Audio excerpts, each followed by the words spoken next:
Hello, everyone. I am here and just for a pop up live. These crazy times.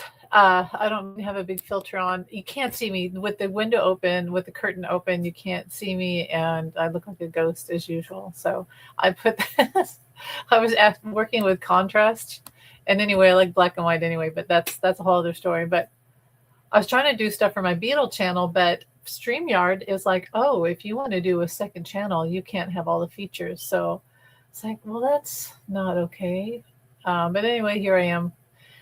Maybe this is best for this channel anyway because it's more intuitive. And by the way, my battery's going to die, so I probably won't be here too long. And just as usual, everything's all screwed up. But I'm here, and we're still in these crazy times. Well, I'll just talk about what I wanted to talk about for this portion of being live, because maybe I'll go on my phone later and just do like the wall, not on the camera reading. But I had this thing. So, with all the stuff going on in the world, and especially here in the US, that's difficult. I had my own thing that's happened, which is nothing personal, but um, I love the Beatles, obviously, and my huge connection with John Lennon, which many people have connection with John Lennon and the Beatles. But I love the Beatles. The Beatles have been a part of my life, my whole life, basically. In my childhood, they were around. They were already broken up, but they still played like Elvis. They still played them on the radio, and it was still in the ethers of society. And and then I woke up, and really had my huge at age 18 and had my huge awakening and really got into the Beatles. And they've really every happy moment and sad moment or bittersweet, I feel like the Beatles have been part of my life. And Bob Dylan too, like Bob Dylan, his words fit every moment of my life, I feel like. But I okay, so John's gone, and George was still alive here for a while, and but he's gone. So then we only have Ringo and Paul McCartney left. And it's weird with my huge connection that I have with John Lennon spiritually and all that. I really listen to Paul McCartney the most. In fact, I'll go back and I'll tell you the story. Okay. So when I was 18 and I worked at Walmart and I had just started getting to the Beatles, and it was a really big emotional thing. The Beatles got me through some rough times. And this boy that worked at Walmart that was like the guy that would get carts and pick up the trash and clean the floors. It was just one of those jobs. And I worked in the fabric art crafts department. And his name was Brian. And I was very goth. I was goth before it was cool. Like I dyed my red hair black and I wore all black. And everything about me was just like, I don't know, rage against the world, very goth. And so probably not the kind of girl he'd want to ever go out with. But I had a huge crush on him because he looked like Paul McCartney. And so I didn't really know much about him, but all I knew is this guy looked like Paul McCartney, and I was having this huge Beatles thing, and I really fell in love with him, or so I thought. And then, of course, I really love John. I've always loved John, but I'm human, and I really love this guy. I've always said that if I didn't love John and have this weird spiritual connection with John, I'd be like the biggest Paul McCartney fan ever, and I really am. I'm like a huge Paul McCartney fan. I listen to him more than any other Beatle. And so I had this crush on Brian, and I finally gave him a note, and I said that I liked him, and blah blah blah. And then that very night, after I gave him the note, I walked out to my car, and all of us employees had to park up on the back of the lot, and he was right next to my car with the girl from the shoe department, and she had blonde hair, and I guess that was his Linda, uh, and he was kissing her, like right next to my car. And I was so devastated. Like I spent the rest of that winter in total depression, sadness, like crying in my bed all night, not being able to sleep, just total misery. And then that's when I really got into like I felt John around me a lot at that time, and I listened to Plastic Ono Band, and I would listen to his music, and it was just so healing, and I would cry. But I always remember that I had that huge crush on Brian. Okay, and I even made him a mixtape of Paul McCartney songs because whatever, I had the Paul McCartney thing. Anyway, Long story short, um, Paul McCartney's meant a lot to me in my life. And so I've always had to love, sort of like, I don't know, what would you say, a crush on Paul McCartney did. And then I had a dream of him last year, right before the inauguration. And I was really sad about the events of the inauguration. And Paul was in my dream. And it was like this beautiful, pleasant dream. And it healed me. It really healed me. And I just thought that was just like such a beautiful. And I wonder how many other people had dreams of Paul McCartney that night. I wonder. I thought about asking people. But okay, long story short. And I'm not looking at comments yet. So I've also had this deep love of Linda McCartney, his first wife. And really, I bought her books on veganism or vegetarianism. And I just have always loved her. I've kind of looked like her a little. I've had blonde hair and my facial structure a little bit like Linda.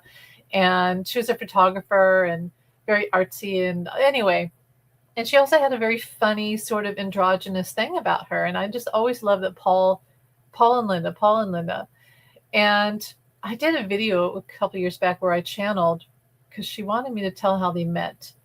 And I've never posted that video. I need to post it. I keep getting told, post that video. I've had it for like 3 or 4 years now. But I've also said on my channel that I've felt Linda around me. I've always thought, for years, I thought Linda's my angel, like one of my angels. Or if I had an angel, I would want Linda to be my angel. And it's almost like a motherly thing too. Anyway, so Linda Paul. And then the last year I watched a lot of things about Linda and Paul and just love them. And I've said on here that I feel like she visits him in dreams a lot. I'll see if there's any comments. No, and that's okay. So anyway, I feel like Linda visits Paul in dreams a lot. And, he's gotten married a few times, some bad, some good. But he's never forgotten her. And the thing is, like, you think, well, how does that work? You love someone that much. They die of cancer. Linda died of cancer. And then you get remarried. How does that work? How do you love someone again after you had such a deep, beautiful bond and you have children with someone? And it's really not fair, is it? Well, he deserves to be happy. That's the thing. Paul deserves to be happy and be in a healthy, supportive relationship. But he's never stopped loving Linda. And the thing is, it was unfair. The way that she was taken from him was completely unfair. They didn't break up. Like, she died. I can see the filter going on and off. You can see my freckles and wrinkles and whatever else. Anyway, last night at work, some guy said at the door when I was scanning tickets, he said, I told my family I'm standing next to the beautiful lady. And I was like, who? Because I don't think of myself like that. And then I was pouring water later, and a guy said, he was kind of drunk, but he said, thank you, pretty lady. Or no, he said, thank you, young lady, or pretty young lady. And I was like, wow, that makes you feel good. But, in the daylight, in the morning, wrinkles, stuff like that, whatever. Okay, back to Linda. So they didn't break up. He didn't leave her. He didn't cheat on her. She didn't cheat on him. They didn't break up. She died. She was taken from him. It was unfair. They'd still be together. They would still be together. So to me, Paul is allowed as a widower to still love Linda, obviously, and still remember her and still consider her his wife, even though he's remarried. But she, it's unfinished business in a way. Anyway, I've said this on here many times. I feel like Linda visits him in dreams a lot. And I feel like Paul is visiting her on the other side more and more. And that's where my sadness comes from because, okay, so this Man on the Moon documentary came out. I didn't get to watch it because I ain't got no money, honey. I ain't got no money. And the premiere was this week, and all the Beatle people, even if you just look like an influencer, got invites. I didn't get nothing. But they did an interview with Paul, okay, and the age is starting to show. And Paul's always had, like, it's the Beatles. Like, as long as Paul and Ringo are still here, everything's okay.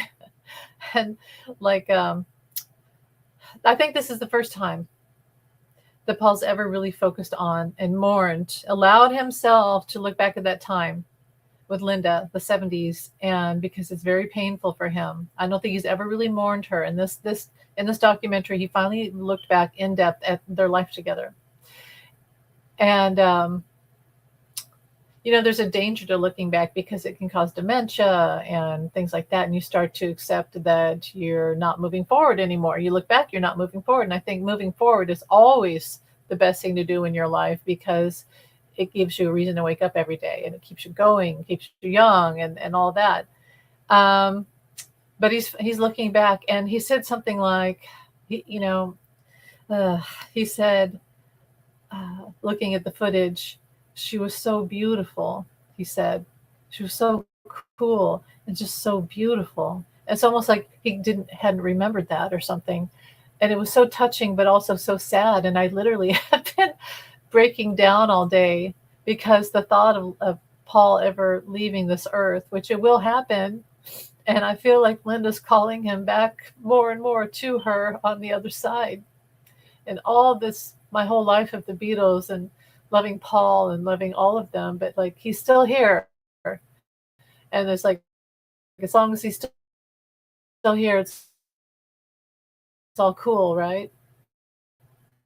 But we all go. And the blessing of getting older is you do start to lose some things and whatever. I'm not saying he is, but you could just kind of see the age, right? That's all I'm saying. Like it's all going to happen to all of us. It's going to happen to all of us. But you could kind of start to see that he's starting to, whatever. I don't even like to talk about it. I just came on here to vent, but I don't even like to talk about it. I love Paul so much. I love the Beatles so much. But she is calling him back to her. That's what's starting to happen. She's starting to call him back to her. And one thing I figured out was that the best way to stave off aging is to be here on the earth. Meditation is different because you're here, you're inside, right? You're like literally in a peaceful place inside that we're all connected to, the source. But when you start to leave the physical plane and not want to be here anymore, and think about the other side and start to visit spiritually, leaving your body and visit the other side more in dreams and thoughts. I really feel that's when people start to get like they look like they're getting almost like aliens because they look silvery and angelic and all the hair silver and the body starts to get more like I don't know, a lightness, if you will. They're dropping weight. And I saw it in my dog. I saw it in my mom. It's just when people start to visit the other side more and more, they lose their earth life force, their physical force, and they start to gain the spiritual force, which is what we're all supposed to do. But that's my point is I saw some of that in Paul, like he's starting to leave this earth force. And why do I do these hands? My long piano hands. Anyway, it made me cry. I've been crying about it all day because I love Paul so much, as I said. Anyway, look at comments. Nothing. Nope. And that's okay. So, hi, Amy. Hello. Yeah, I'm just talking about the Beatles. I know you said before you don't like the Beatles, which totally understandable because some people either like the Rolling Stones or like other groups, or they like the Beatles. I'm kind of like, I love all of them, but the Beatles are my main thing. Like going back to happy memories, I can say, wow, like that time I went to Thursday, a sunny Thursday on Friends, and I bought a Beatles poster and the movie Help, which I'd never seen because as a third gen or whatever, I hadn't seen it before. And then I go home in my new sunglasses with my new Beatles poster and the sun is shining and it's just weird. My battery's starting to die, so I may not be here long. Yeah. But yeah, I wanted to take this post about how Paul McCartney looks like it looks and feels like he's starting to spiritually uh, leave us just a little bit. So I hope it's not soon. I hope he still has many, many, many. Think about how much work he's done. Like he has created so much music, movies, orchestra, poetry, photography books, artwork, and just his legacy of vegetarianism and all that. I end up not being like them because that's all my sister listened to, and my mother like, oh yeah. I know it's funny when your parents like something, especially the parents that really can turn you off. You're like, well, I'm never gonna like that band because it's just grating, and it's like forced on you. So I do understand that. Yeah, yeah, it's weird. Um, I know they all there's things with all the Beatles. Like George, they said George, as spiritual as George was, George Harrison, when he got married again, he still cheated on his wife, and I thought that was crazy. When I heard, I was like, what? But I think the problem is they grew up in Liverpool. They grew up in a very tough atmosphere, and they also were in Hamburg, where there was just women everywhere, and I don't think they ever really got over that whole mentality of being wanted and needed and spreading yourself out to the world in that type of way. So, yeah, and I suppose that it's true that anyone who's a celebrity has a bit of narcissism, I think. But yeah, so if I didn't love the Beatles, now I don't know who I'd like. I don't know. I love classical music a whole bunch, so I'd probably be listening to classical music more. And I like Bob Dylan, like I've said. I really love him. So, and I love new wave. I used to like the Fix. I like the stuff my brother liked. The Fix and who else do I love? I just love a lot. I love a lot of music. Jazz, uh, Billie Holiday. I like that. I think my battery's gonna die. So, but I will say this: the thing that I do before my battery dies, the thing that I do love about Paul is I love his music, and I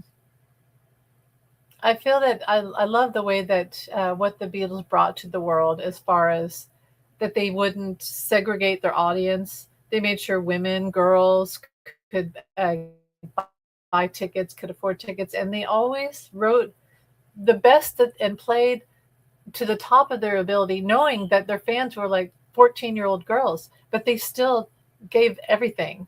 And they didn't dumb down or treat the girls like they were, whatever. They treated them like they mattered. And they really freed a lot of girls from being in bad marriages and not going to college. They actually, I don't know. That's how I feel about it. Yeah, that's true. Remember what John Taylor did to me, and because I don't like his band. Yeah, I know. That's not cool. I hate it when people do that to fans or just anybody. And that's something about Linda McCartney. Okay, there's a statement Linda made. She said, um, and Linda was very healing for Paul, and that's something too. She saved his life because after the breakup of the Beatles, I don't know if Paul would have survived. But Linda said something like, "I don't like I don't think people should be in houses away from each other like rich people living fancy. I think that people should learn to live together and get along." And I thought that was really beautiful. And she also advocated veganism, respecting animals, animal rights, and earth rights. And I just think that was that beautiful legacy. And that's another reason why I like Paul. But, I don't like everything that Paul does but yeah. I'm sorry that happened to you, Amy. I've had things like that happen to me too, and it's very painful. So I understand that, and I'm sorry that happened. I wish that people could be better human beings, and that's narcissism right there. Someone doing that to you, and not cool. That would make me dislike someone instantly if they did that to me too. So, yeah. Like if I met, let's say the Beatles, let's say John Lennon was still alive, as much as I love him, if he had said something horrible to me, I'd never talk to the guy again. As much as I love him and have this weird spiritual connection, if I had met John Lennon and he had said something rude to me, I'd never talk to the guy again because that's how I am. Like, probably just because from my childhood. So, well, my battery is dying. I want to say I love you, Amy. Thanks for being here. Um, and maybe I'll do something on my phone here in a little bit, but love you. Take care and happy Saturday to you. Bye. I'll see you later.